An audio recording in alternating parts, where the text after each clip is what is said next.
Alright, let's do a little sanding. Still got to get used to this mask. It's a little difficult with glasses to get them up where you need them. They don't seem to fog up, so that's a good thing.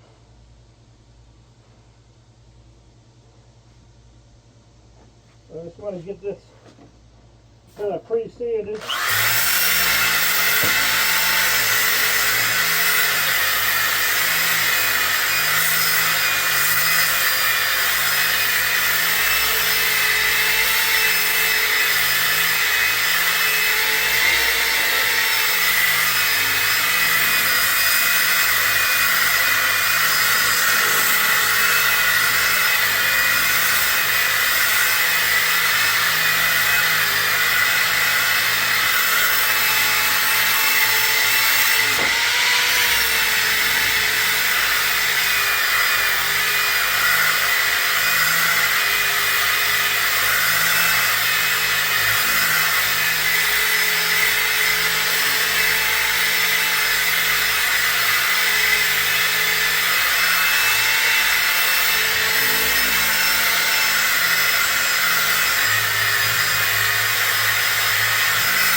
I'm using this right here.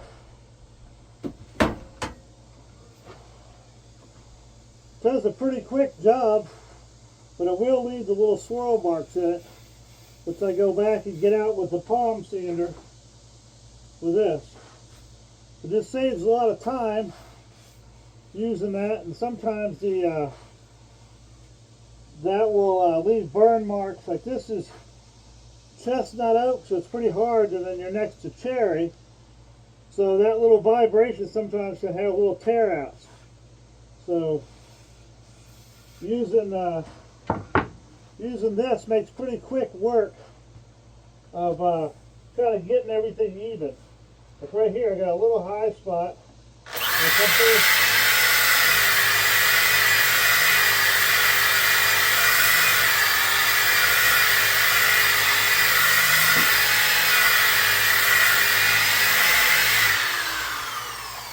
It's gone, just like that. So, this one I did put a small tamper on. See that right there? Things moving around a little bit on me. It's hard to talk with this on, but I have to have it, so. So I need to do the back side of this. You see there's little tear outs like that happen. So this serves really well for getting it done.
take this mask off.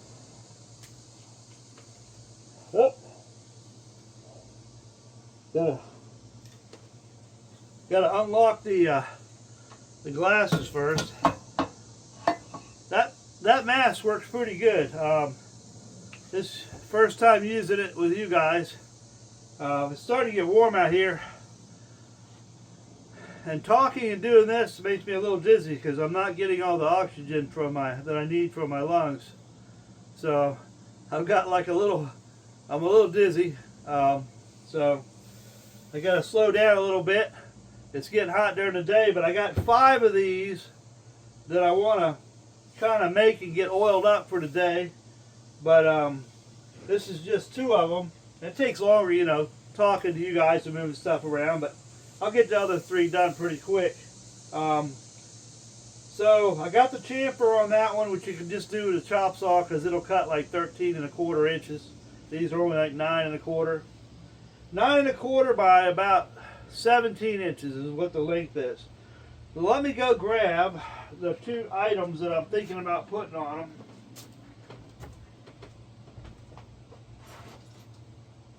So, basically, in order to take a cutting board and turn it into a maybe more specific use board, is all I was thinking is I just got these glass globes, and when you do this stuff, you got to keep it, you got to buy it in bulk. You got to look for people who are going to give you deals, like on Amazon, where you can buy 4 of these for $11.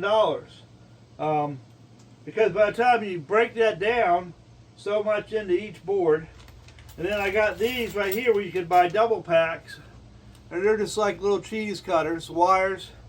So my thought is to have that one, and here's a small one for just pushing down cheese. So my thought was to have for sale a basic cutting board or cheese board. So basically it's a cutting board and they get a few more accessories with it. And that's kind of the concept that I wanted to do. I had debated cutting a circle in there so this would lock in there. But then it kind of really limits the use of the board. And, you know, I like to keep things so people can use things however they see fit. I don't like to build stuff that's limited because of something that I did.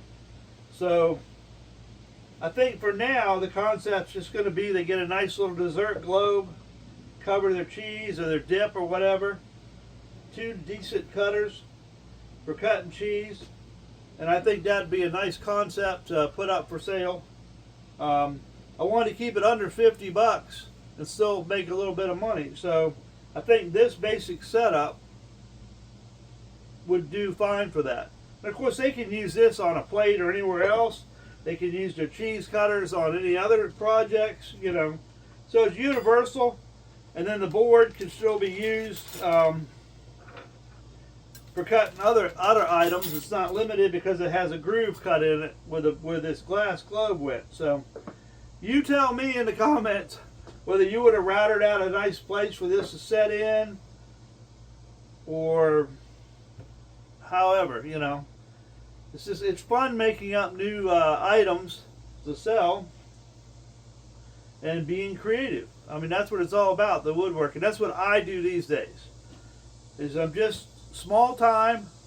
I build small projects and I just try to keep it simple and something I think will sell, and I can keep the price down to where I think people can afford it. Especially these days. Economy's tight for a lot of people, and these are what they consider luxury items. So, in order for them to feel like they can afford it, I got to keep the price where it's reasonable.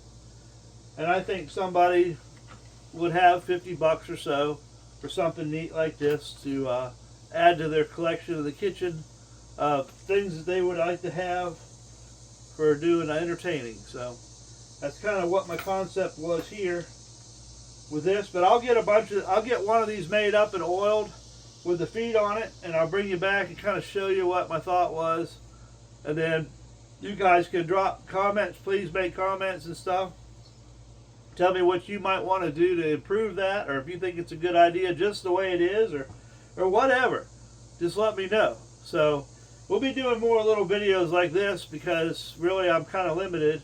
We do have that chestnut log to cut up, but I'll have to do that probably next week. Right now I'm going through tests. The doctor wants me to be careful and be limited on what I do right now because my lungs are susceptible to getting sicker.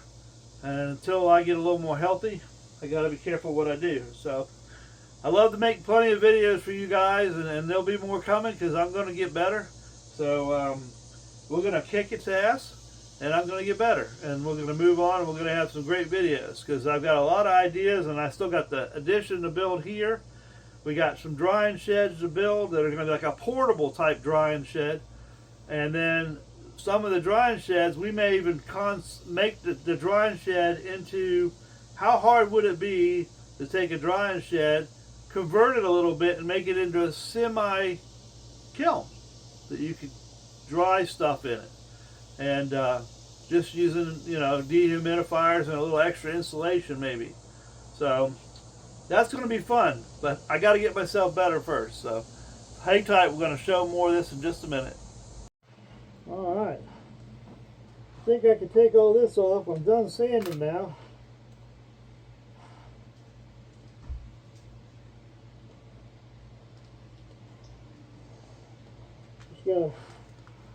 I gotta get used to unhooking that hook in the back. But there we go. All right, let's go over what we got here. Get my breath back. This board right here is cherry and maple. And I don't know if you can see it. It's a really neat pattern in that maple. You can really see it on this piece right here in the back. It's really, really pretty. So it's time to oil it up. And then let's see, I got another one just like it. And then I did another one with walnut. I just put a little walnut in there. This is what it looks like before, but you see that chestnut oak? You see that beautiful Rayfleck and stuff like that in it, that little pattern? You get that even on the face grain. It doesn't have to be quarter sawn. That's what I like about the chestnut oak. Now, if you're watching this video and then somebody made a comment on my short about the chestnut, that being chestnut oak, if you look at this oak right here, it's more of a gold color, whereas the actual chestnut, its tree itself, is more of a chestnut color. So that's a big indicator right there as to whether it's a true chestnut or not. The branches that I showed on the bottom, a couple of them were kind of fat and not pointy. But if you went to the top of the tree and if you looked in that bundle, you'll see ones that have the little spikes and that are real pointy, like the chestnut. So I don't know why that bottom branch piece was like that, but you could definitely tell in the upper branches. So we're going to do basic Howard's cutting oil. And that's what I do all my boards in. And it's a good company. It's proven. Most people use it. And if they're going to go get something from the store to maintain this boards, most likely that's what they're going to use. So I use the same products that they'd most likely go and get. So there's no product change over time, even though it really doesn't matter as long as it's a good oil for cutting boards. But why not stick with what works? You know what I'm saying? What most people get. Then get a good coat on this. Then after I do this, after it dries for a couple hours or so, I'll go back over it with some beeswax, or what I like to do, and I'll show you it once you get some oil on it. Now you can see some of the figure, especially this side. You see some of the grain pattern and figure come out of that maple. It's really pretty. So once I do it with this, and after a couple hours I let that dry, then I just go back over it with the board conditioner, which has the beeswax and stuff in it. If I was out of this, I would use just regular beeswax. Sometimes I do that when I go back to my booth. You know, some of the boards sit there for a while, and it gets pretty dry in there, and some of the boards can get dried out. So I usually go back over them with beeswax. So, and this will tend to sometimes, especially some of this maple or the walnut, it'll tend to raise up some of these grains, even though I water popped it and sanded it. Usually I just pick a 220 grit sandpaper, and even with the oil on it, this one's just specifically for the oil. Right when I get done doing it, I'll just do this real quick, and it cuts it right off, it smooths it right out. You just wipe it off, and it's good to go. Nice and smooth. Well, let me go hang this one up, and then we'll go do the other ones. Alright, let's just get the oil and get them done. Usually I do it in bulk. That way the oil from one drips onto the other. I know some people soak them in it, but this stuff, it don't have any problem soaking in. You just rub it in there, squeeze on the, push down on the rag as you're doing it. Gets in there plenty good enough. Now these ones right here don't have a hole in them or anything, so I can't hang them up, because these are the cheese boards. So I'm going to set these aside. I'm going to cheat. The bevel right here goes on as the bottom. So what I'm going to do, I should have brought my rag out with me. Let me go grab it, wipe my hands off.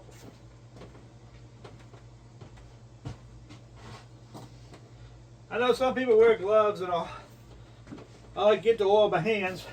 I got a rough carpenter hand, so the oil helps to get in there and smooth out those little rough hands. But now I'll go ahead and put my little feet on them real quick while the oil's fresh. This way I can just go set them on the shelf. I don't have to worry about the side hitting, sitting on the table.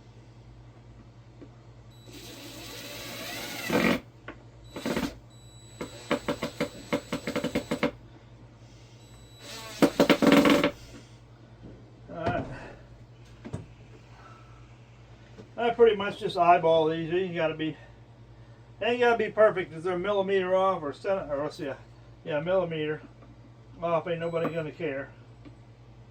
It's a little slippery though. I need to have it sitting on something more flat,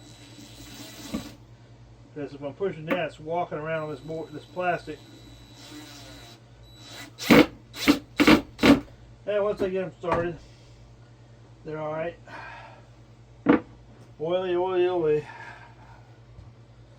But I buy these little rubber feet off of Amazon. I bought them like 200. I think it's like 200 in a pack or something like that. They got different ones. Sometimes I get packs that have ones that have bigger ones in them. That'll have so many of these slippery.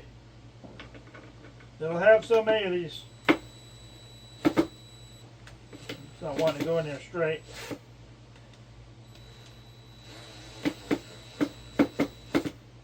There we go. Some of the packs have some that have wider ones or taller ones. I found some taller ones that I like, but the problem is they don't sell them separate. And it'd be nice if they sell multi-packs of all three sizes, so you can pick the volume you want, so you don't have to buy a bunch of stuff you don't need. So you just go set that on the counter and then let all that oil soak in really quick, and then give it about an hour or so and go back over it. Set it right here. So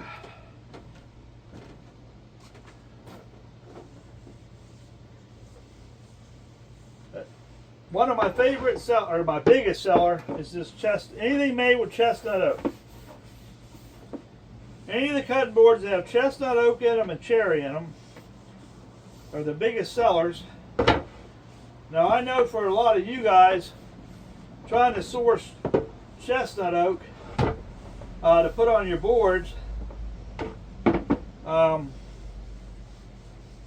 probably is not feasible. For one, it's hard to find it if you do get it, and then if you do find it, unfortunately, because you don't have a mill and somebody else does, and they know how rare chestnut oak is, you're going to pay a dear price for it. And by the time you pay that price for it, sometimes you might not be able to get that back out of your boards, depending on where you live and what you sell them for. I mean, if a board like this, if you had to buy this, because I do sell the chestnut oak sometimes to some of my guys that buy from me, it's a little more expensive. But if they're able to get in the 40s for their boards, $40 or more, $49 or more, they can do all right.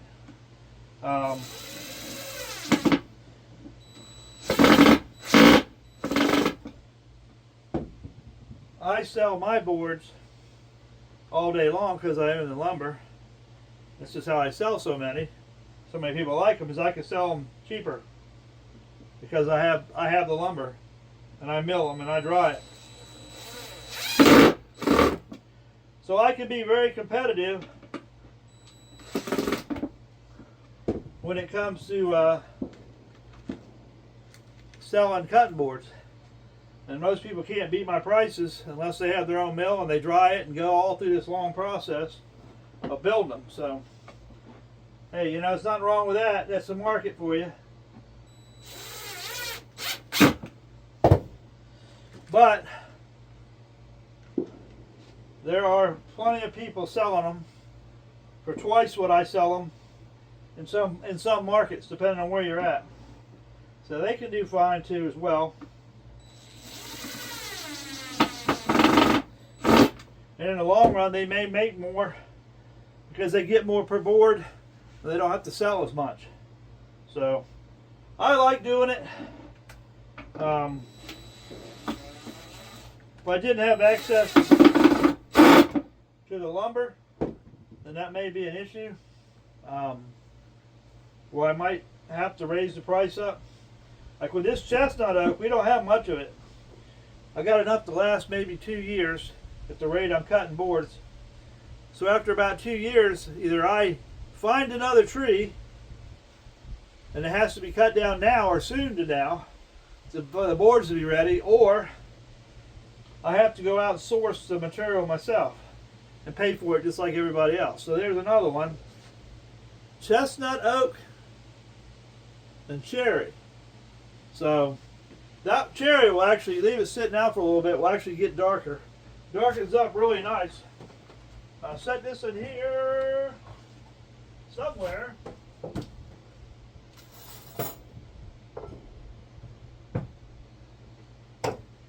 Alright, I'm coming back. Coming back. I have a full house. This little shop needs to be expanded really, really bad. I don't mind being out in this little porch area doing all this sanding and dusting and stuff. There's generally usually a cool breeze. I need to put a fan up in the corner, and that's what I am doing today. I will be heading out to Wally World. They got these I think they're 12-inch metal fans. They're only $16 and they got 3 speeds. And I've had that little one in there. I've got 2 of them. I've had that on thing for 5 years. Run the heck out of it. Leave it running all the time during the summer. All the time to keep the air moving in the building. I ain't never had a problem with the bearings wearing out or anything. So $16, I'll take it. You know what I mean? There we go. Really want to make sure you soak it in your end grain. So, and this is a beautiful maple. Got a little ambrosia in it. See it? Pretty neat. Ambrosia and cherry. This would be another cheese cutting board. So I got to put the little feet on it. And then once I put the little feet on it, I'll get this out of the way and I'll set the board down and I'll kind of show you. I'll put all the extra goodies that go with the board on it. And you can decide whether it's a concept you think you can sell or you want to repeat or whatever. You may want to do things a little different than I did, but maybe the general concept, you'll think it's cool and you'll find a use for it. So, let's see, this is the bottom. What am I doing? This is the bottom. I ought to check my other one. Sometimes I get talking. No, that's right. I want to be on the bottom. See, I get talking. I lose focus of what I'm doing. I make boo-boos. And I make boo-boos. So I can't. I'm right at the edge of this plastic. Trying to push down on it and get it started. There we go. That's going in the cherry, so it's not that hard to push it in there. Get it started. Getting it started in the oak can be a lot more trouble. I see if they're off a little bit. When it's dry, I can come back and move it around a little teeny bit.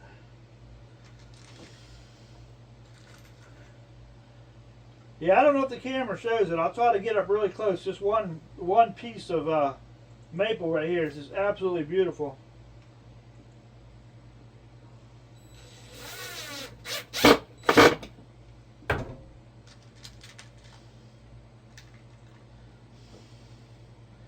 Yep, and I'm going to be making a lot of maple. I've got a pile of maple there, a pile of maple inside. I got beech nut. I got beech nut cut up to make some boards out of. People who like the lighter colors, be kind of like a bleach, kind of like a light tan and then the maple. See, I don't know. Let's see if you guys can see that. Can you see that? That pattern? There you go. You can see it. That's nice stuff right there. Yeah. So basically my idea is, I'll just set this right here.